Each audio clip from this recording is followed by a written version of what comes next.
How's it going, Starseekers? Welcome back to the channel and another review. This time for a game called Tauronos, a top-down adventure puzzle game with some light horror elements, where you play as a lone warrior as he navigates his way through a dark maze-like labyrinth full of traps. All the while he's relentlessly pursued by the Minotaur. Now the game's concept is pretty simple, but does it deliver enough to warrant a purchase? Let's get into this review and find out.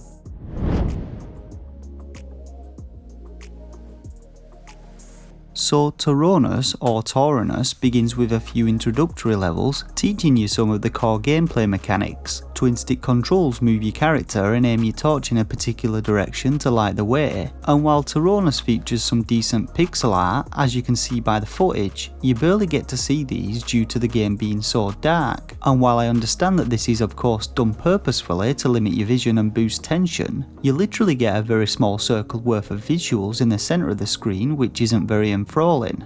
Now you are able to increase your vision by upgrading your torch, which is one of 5 stats seen in the top right corner, each of which can be upgraded 3 times. Upgrades are found hidden throughout the game's levels, but each of them upgrades a random skill, and many of them are missable, meaning you could end up going through the whole game with only a level 1 torch. Now in addition to upgrades, there are a number of different objects or features that we can interact with in levels. First we have rock piles, which frequently block our progress and need to be cleared by holding the A button, and next we have levers which open doors in levels and are operated by tapping the A button. Finally we find flowers which restore our health, seen in the top left corner. So levels in Tauronos see us making our way through a maze-like combination of corridors and rooms as we search for a trapdoor leading us to the next level. As we progress through the game, levels become larger and more complex, and our character frequently comments on his experiences with some decent voice acting that I felt added personality to him. Each floor of the labyrinth features the usual assortment of traps such as floor spikes, spinning ball and chains, and wall panels which shoot arrows, and you'll often need to proceed very carefully and observe your surroundings closely to identify hidden traps. Now the fact that the game is so dark really doesn't help, and often levels require a lot of trial and error to get through, especially when it comes to sections containing big boulders which come out of nowhere and can kill you with one hit. While dying and trial and error mechanics usually wouldn't be an issue, for some reason the developers decided to include a life system in the game. On easy mode, losing all your lives forces you to restart from the beginning of your current chapter, but any higher difficulty and it's game over, which I could see being infuriating, especially when you get further into the game. It is worth noting though that you can also find additional 1-ups in secret areas, but these are few and far between. So after completing a few levels, you're then introduced to your main foe, the legendary Minotaur. This fella forces his way out of a trapdoor located somewhere in the level, and then slowly begins to hunt you down, working its way through the maze towards you.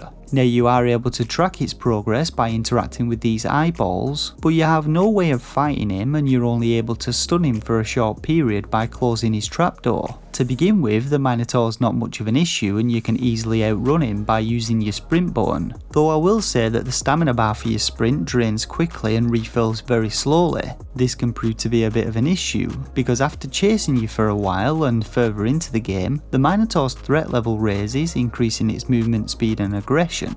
Now whilst the Minotaur feels a little intimidating when you first encounter it, after a few levels you become accustomed to it and it stops being scary. I also found that attempts to build tension in the game were usually made by simply slowing the player down. This was usually done by either throwing a bunch of rocks in the way that you needed to clear, or streams of water or gravel which slow the player's movement speed down, and to me these really just resulted in a ton of stop-start gameplay, slowing the game's pace to a crawl. There are also sections where your movement controls get reversed, which I have never found to be a fun gameplay mechanic, and some levels you actually get to control the Minotaur itself, but for some reason you have to charge your attack with the A button and somehow manage to aim with the right thumbstick at the same time.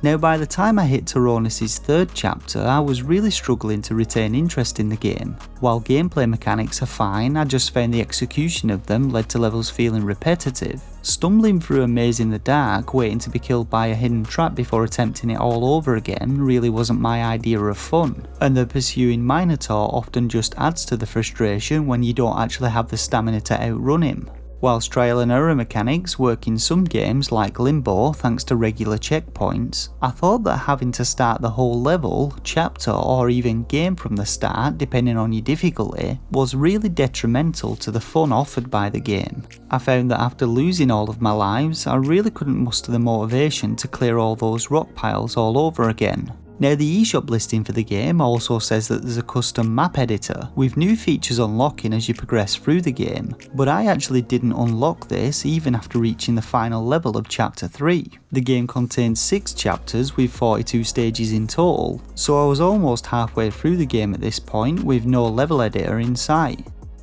So now let's get on to rating the game. Now I rate games between 1 and 5 stars, with a shovelware stamp of approval reserved for the worst games on the eShop. This rating is based on my own personal opinion on the quality and quantity of a title's gameplay, and whether I feel it offers value for money to potential buyers. For a rating, I'd give Tauronos 2 out of 5 stars. On the whole, Tauronos is not a bad game. There are some good mechanics and some pretty frustrating mechanics, but it's a decent maze puzzler game providing you got the time and patience to see it through to its conclusion. Tauronos releases on the 3rd of November and you can get it from the UK Switch eShop for £5.39 or from the US eShop for $6.99. Alternatively, the game is also available on Steam. And that's it for this review of Tauronos. Let me know your thoughts and opinions in the comments section below, and hit that like button if you found the review helpful. I want to give a quick shout out to all the patrons for going that extra mile to support the channel, and if you want to become one, you'll find a link in the description box below. Don't forget to hit that subscribe button for future Switch reviews and content, and jump onto the Starseekers Discord server to say hello. For now though, I just want to thank you all once again for watching, and until next time, stay safe and game on.